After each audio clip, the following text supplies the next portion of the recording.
Bem, pessoal, muito boa tarde.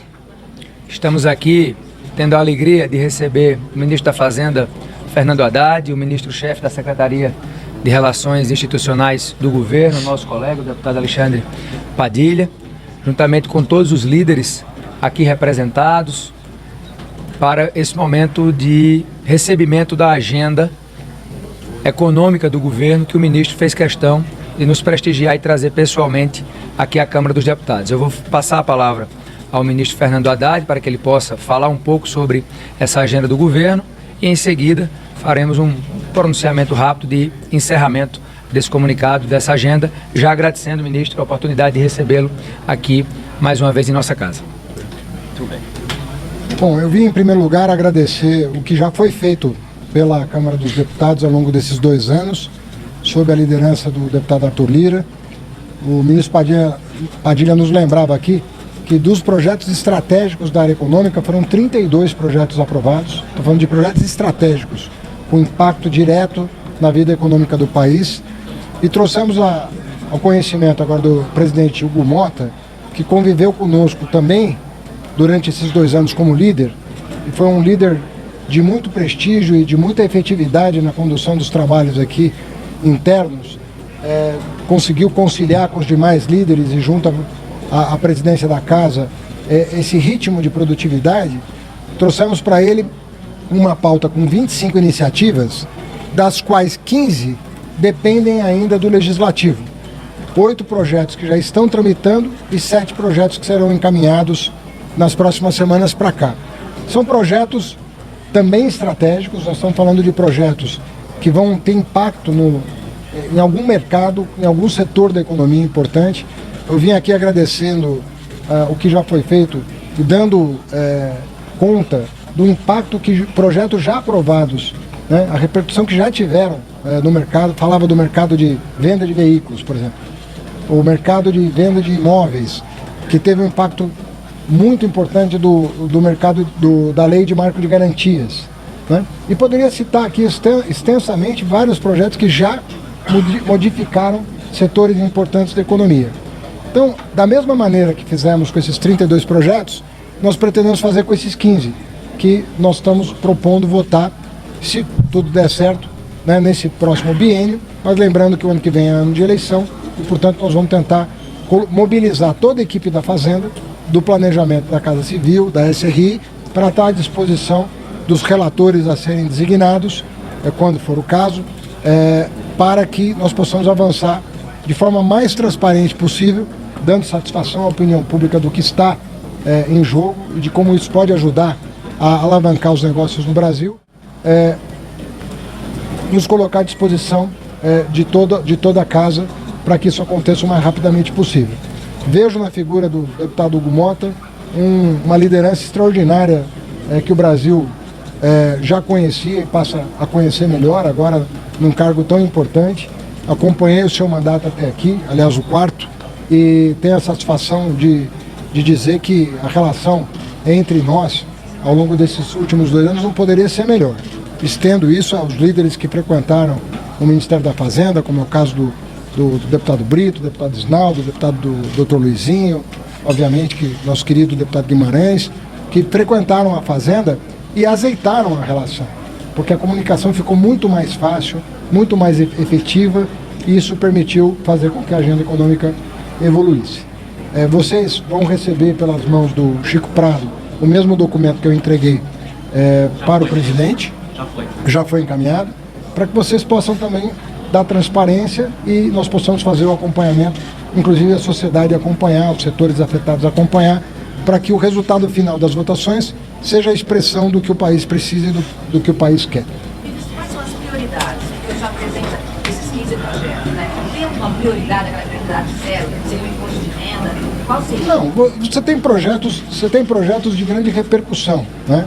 Você tem o projeto, obviamente que a reforma da renda é um projeto muito importante.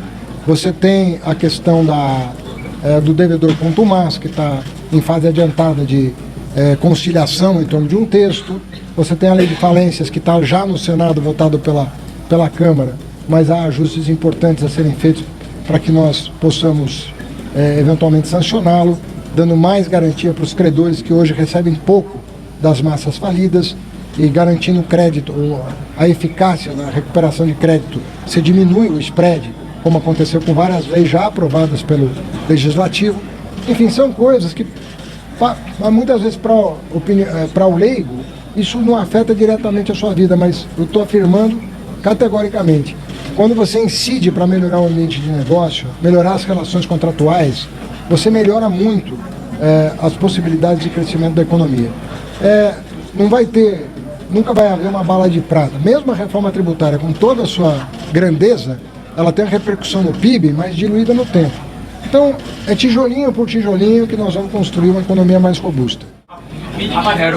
Quero... Tem, sim. Não, nenhuma renúncia fiscal no Brasil pode ser feita sem compensação. O presidente vai anunciar quando ele achar conveniente. Mas já tem desenhado, sei que o senhor não pode falar do presidente, mas já tem então essa compensação, já está desenhado ou isso ainda vai ser estabelecido pela equipe econômica? Nós terminamos o desenho. Os personagens estão nesse desenho? E o desenho então da compensação, já está estabelecido, é isso? Pode deixar eu só não vou adiantar porque não tenho autorização do Planalto ainda para isso, mas assim que... Isso está na mão já do presidente do Mota, então? Não, o projeto de lei não. Quando que vai chegar? A gente tem uma previsão? Agora começa uma tramitação formal, né? Então isso vai acabar vindo nas próximas semanas para cá. Mas ainda em fevereiro, março? Eu não posso te responder por uma... Ministro, Vou passar a palavra para votar. Só lembrando o seguinte, essa é uma reforma que nós queremos que tramite com a cautela devida e com a transparência devida. Como é uma coisa muito importante, tanto quanto foi a reforma do imposto sobre consumo, foi uma coisa muito discutida, essa é mais simples porque não exige emenda constitucional, não exige lei complementar, é uma lei mais simples desse ponto de vista, mas tem um impacto econômico relevante para todo o país. E nós não estamos, como isso passa a ter vigência no 1º de janeiro do ano que vem, a Câmara e o Senado têm que ter o tempo devido para analisar. Nós mesmos nos debruçamos sobre essa matéria durante mais de um ano na Fazenda, depois da promulgação da emenda constitucional da reforma sobre consumo. Não é uma coisa simples de ser votada, é uma coisa que vai exigir debate. E o presidente Lula... Vai votar então, aí isso é uma decisão. Em relação ao que já tinha sido apresentado no final do ano passado. Nós não apresentamos nada no final do ano passado. Teve a apresentação acima de R$50 mil, a parte Não, os parâmetros que foram utilizados naquele anúncio foram mantidos, mas, conforme eu anunciei ainda no ano passado, tinha uma correção que eu encomendei, que o presidente Lula concordou, e por isso que houve esse delay no encaminhamento. Porque eu queria ter segurança de que não ia haver injustiça de forma nenhuma. Obviamente que o Congresso também pode corrigir, não é disso que se trata, mas quanto mais redondo vier o projeto para cá, mais fácil vai ser ele ser assim. Obrigado. Eu não vou mais falar sobre esse assunto além do que eu vou pedir aqui a compreensão. Eu vou pedir a compreensão aqui dos queridos jornalistas para aqui rapidamente trazer a posição nossa, da presidência da Casa e também do Colégio de Líderes. Primeiro, de termos, ministro, uma postura colaborativa. Nós aqui reconhecemos o papel importante que Vossa Excelência cumpre para o país. Nós já temos, aí ao longo desses 2 anos, uma parceria de trabalho, que foi aqui liderada pelo presidente Arthur Lira e apoiada por nós, líderes então à época, que praticamente ajudamos a aprovar quase toda a agenda econômica enviada pelo governo. Fiz questão de reafirmar isso há pouco na reunião que tivemos, que conduzindo a presidência da Casa, a postura será a mesma. Nós teremos uma relação de lealdade, não diria a agenda do governo, mas lealdade ao país.